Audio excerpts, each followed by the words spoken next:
Washington Navy Yard, Garland, Texas, Fort Hood, Charleston, Boston, San Bernardino, Orlando, Parkland. Do you know what all of these mass tragedy incidents involved?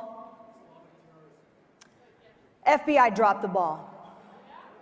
A failure of law enforcement is not a failure of the law. It is a failure of enforcement.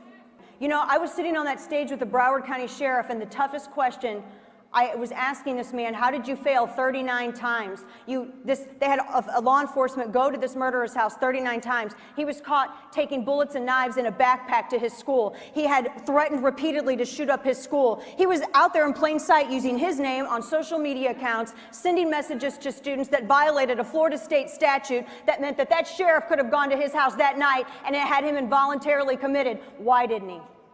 Why didn't you, Sheriff? The organization that I represent, 5 million plus members, average everyday Americans. They're people like me who simply don't want to be assaulted in the parking lot if I go to the grocery store and get a gallon of milk at night.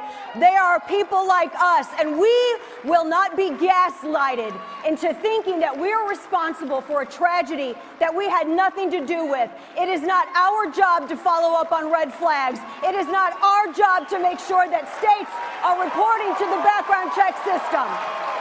Don't you all think that our kids deserve the same protection as our athletes, as our banks, as our businesses? But yet we leave them the most unprotected. My condemnation is for those at the FBI. I know there's some good agents there, but for those at the FBI who dropped the ball 8 separate times with catastrophic consequences.